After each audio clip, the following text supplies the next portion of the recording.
The Epstein files are closer to being released now more than ever, and I'm about to tell you why. I'm Lauren Conlin. Welcome to Los Angeles Magazine, Pop Culture, Scandals, and Crime News.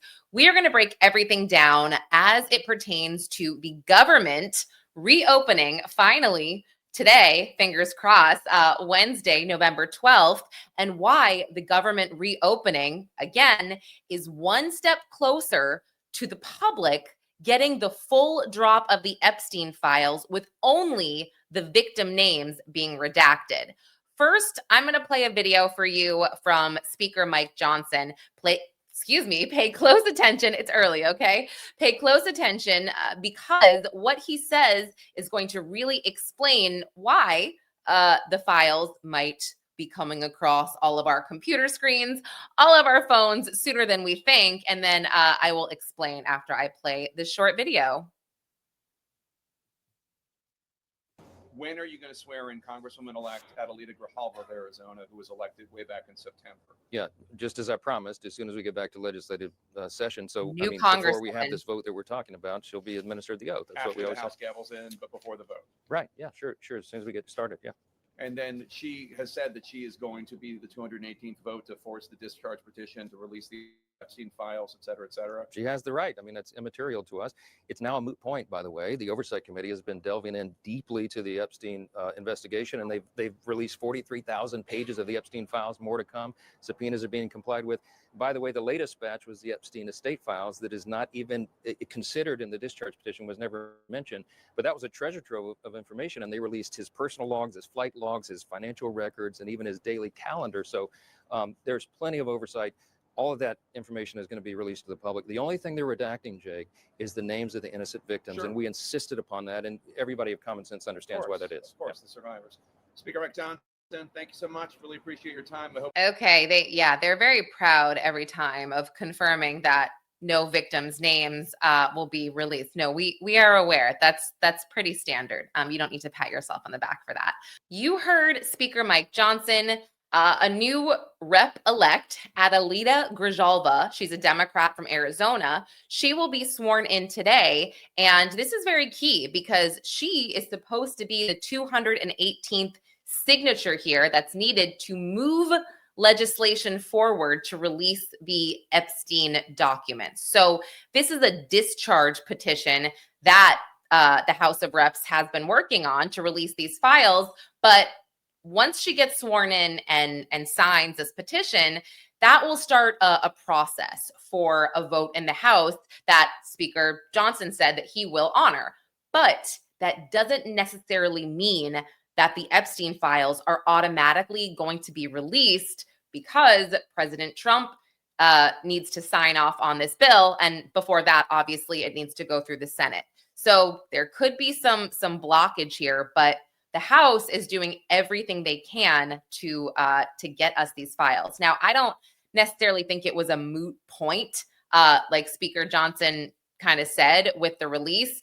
Yes, they have been sort of dropping these Easter eggs for us, but I mean, it's been silly because, again, many names have been redacted, and I think that's truly what people are looking for. They are looking for, depositions. They're looking for testimony from alleged victims who name names. So, we'll see what happens there. I'm very anxious and I'm very nervous, as I have also been demanding the release of these files for a very long time. If you want my true opinion, I don't think we're ever going to get them. That's just my opinion. I think that whoever is on these files has the ability here to dismantle the entire world somehow, whether it be somebody very, very high up, politically, or an entrepreneur of some sort. Yeah, I have my doubts. I also want to discuss the latest with Ghislaine Maxwell, excuse me. I actually am usually better at pronouncing her name. This was just, an off day for me. But what's going on with her is that she is being accused of getting special treatment at her new federal prison in Texas. So she was transferred in August of 2025 from a prison, federal prison in Tampa, Florida. moved to this low security prison in Texas that Real Housewives have been in custody at, as well as Elizabeth Holmes. And it's allegedly, it's prison, but allegedly it's kind of a cakewalk. So, she was transferred after she had this interview with the Deputy Attorney General, Todd Blanche, about Epstein's network. So that led a lot of us to believe that she was talking a little bit, working something out where, she gets something in return for whatever she tells them. We don't necessarily know what that is. I do recall that Ghislaine walked back into the prison, or maybe it was walking out, I can't remember now, but with a big box of stuff. But anyway, there have been newly leaked emails from Maxwell just describing her surprise and clearly her contentment with the conditions in Texas. And she said, quote, "I haven't seen a single fight. I feel like I've dropped through Alice in Wonderland's looking glass." She said, "I haven't seen or heard the usual foul language or screaming accompanied by threats leveled by inmates or anyone." And she said that she hasn't seen a drug deal. She hasn't seen a passed out person or a naked inmate running around, or several of them congregating in the shower. I mean, it sounds like she was seeing a lot of this in the Florida prison in Tampa. So she also described I'm sorry, I said Tampa. It was actually Tallahassee, Florida. Correction, Tallahassee, Florida.